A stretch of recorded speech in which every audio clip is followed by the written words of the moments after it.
Hello, my name is Ted Lederer, and you're watching another episode of It's All About Art. And today we're in conversation with painter Tom Forrestall, who's come out from Nova Scotia to be here with us at the Elliott Lewis Gallery in Vancouver for his upcoming show, Masterworks. Tom, thank you so much for coming. It's an honor and a pleasure, Ted. It's an a honor pleasure. for me to be here.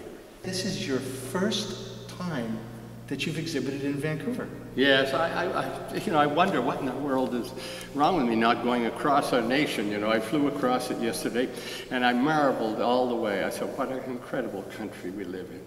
For some reason or other, I gravitated to Europe. I went to Europe a great deal for many, many years and had shows. You know, I had a dealer in Milan and dealers in Paris and Rome, and Marlborough Gallery in London and so on, over many, many years. And I kept going to Europe back and forth again in Morocco and shows in Israel. So finally, you know, I had this chance.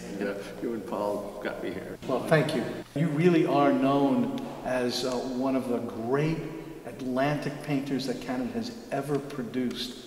And so much of that stems right back to your days as a student. Yes, yeah, well, I went to Mount Allison in 1958, and I remember in the autumn 1958 I met Christopher Pratt, Mary Pratt, Alec Colville was teaching there, Lorne Harris Jr., son of the great Lorne Harris, was head of the department, and then there was another painter, a very fine watercolor painter, Ted Pulford. The classes were small. We all knew each other. We all became friends. We're an interesting group that perhaps have emerged, especially with Alec being the teacher, and Christopher and Mary and myself. I think have been a mainstay in Atlantic realism, I suppose, for 50 years. Absolutely. Now, it is interesting. We noted that you are an egg tempera painter, which people really celebrate you for, but you're a very fine watercolorist as well. Watercolor has always been a remarkable medium for me. Watercolor serves one purpose, the egg tempera serve another. The watercolors are always done on the location, the egg tempera is done in the studio.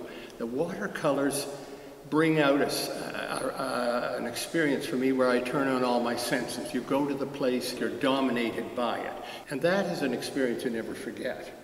Whereas the egg temperas on the studio are much more planned, much more calculated, much more worked out from the sketches and studies that are made on location out on the site. And the two experiences are totally different in the studio and out on the spot. I don't use my senses so much, but I use the recollection. The watercolors, I would say, are the most pleasurable, most enjoyable side of painting for me.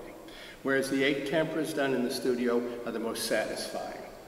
I somehow or other get it out of my system when I've finished it in the studio. The watercolors are much freer and looser. The egg tempera is more controlled, and this building up of paint almost in a pointillist style. Seurat, I think, is my great hero. And we all know Seurat, the great pointillist. And I have books on Seurat around my studio, and every time I look at them, I'm flabbergasted. And there's a lot of Seurat as far as technique goes. For me, the world is made up of smaller and smaller parts. Your cement floor here is made up of smaller parts. The wall, everything, you and I, and our clothes.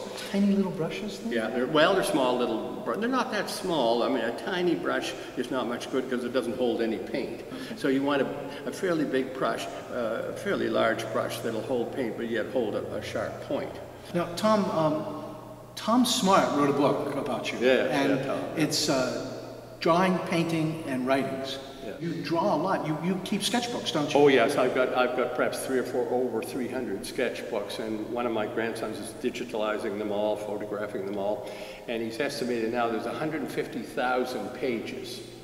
I have a little saying that I cooked up in the middle of the night, I know somewhere, that I draw to fill my head and paint to empty it. So I draw and draw and draw, and my head gets so we're ready to burst out, and there's a time to paint, and it all flows out into the painting. Right. So that's the drawing, and then of course we talked about the painting. Yeah. Now, what the casual viewer wouldn't know is that on the back of all your egg temperas, from the top to the bottom, it's just covered in writing. Yes. Well, I think for most artists, they don't even look at the back of the paint. To me, the back is part of the front. The writing on the back always relates to the painting. ideas that come to me, things that come to me about it. I'm very interested in involving the viewer with the painting, and this writing is part of that involvement. I also sometimes, you'll notice on the back, there'll be 4 or 5 titles I'll give the painting. Yes. I'll also put a note on it for the viewer, the owner of the new painting, or whoever wants to give it your own title. Yes, I've seen that. You may come up with a far better title than I could ever come up with. So write it right on there, put it on there. I want you involved in it. I want you to be part of it. The owner, the viewer, and so on, to be drawn into the painting and involved in it. The writing and the drawing and the sketchbooks serve one purpose, the watercolors serve another purpose for me, and the egg tempers serve another purpose. They're very distinct and separate, and they all have their place in my work. In your work. You're known for your odd-shaped frames. Where does that come from, and what's that about? Well, actually, the shaped paintings and it's a creative shape, and it's a dynamic shape. The rectangle is a nice shape. There's no doubt about it, but it's only one of many. Why not let the subject suggest the shape? Why not it come from deep within the artist himself? This is the shape I want. So it's a creative thing. One of your pieces, for example, is round.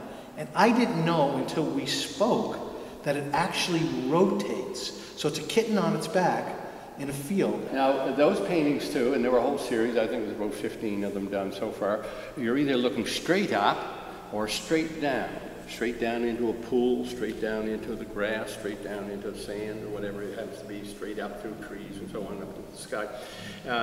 On the back of them, there's mounted, well, for want of a better name, a lazy Susan. As you move that view, we'll say of the cat looking down, the hunter in the grass, as you move it around, the cat is going one way and another way and another way, and the mood shifts on the thing. And that's part of the dynamics. Tom, let's look at some of the other shape paintings. So you were speaking about the feeling how a painting wants to have shape. Yes, yeah. The subject kind of suggests it to me. Perhaps this shape here is suggested by the spoons and the rocks and the bits of broken shell. Now, you use spoons a lot, don't you? Some people say, why do you do spoons, not forks? Or why don't you do knives? No, I think spoons are kind of female for me. They're kind of ladylike. They're sort of, I love their little rounded nature to them. Well, the other thing that you do with spoons is you're very tricky. Is you put sometimes a portrait of yourself painting in the reflection of the spoon, but you have to look very, very carefully to see it. Yeah, you can see I'm in there. Yeah. Come, let's walk. You lead the way. Well, this is just such a brilliant piece of work. I had an artist in the other day who I respect very, very much, and he looked at me and he said, "Ted, you know how difficult it is to paint water in a different way?" Water is such an elusive thing, there's no doubt about that. This is on the coast of Nova Scotia. This is the North Atlantic, it's not the Pacific, right. And it's winter. And when I was doing the sketches for that, believe me, Ted, I was never so cold. Cold, and the wind was blowing in. It was just after a cold winter storm. You can see the waves are breaking in here. Those waves are probably 8 or 10 feet high, and they're just pounding in on these rocks and things. And the storm drove the kelp. You can see the ground is littered with kelp and seaweed and stuff that got strewn in, and then frozen into the ice here. And this sort of low winter light, the long shadows, a bit of color of the sky, and so on. I just had to paint it, and the roar, the sound of the water, the waves coming in, and the rocks tumbling around, they bang together, the whole thing, and you can taste the salt in the air. You smell it, you taste it, you feel it, you hear it, you see it, and I paint it. Thank you. That's good. My name is Ted Lederer. We've been in conversation today with painter Tom Forrestall. You've been watching It's All About Art, and we look forward to seeing you again very soon. Bye for now.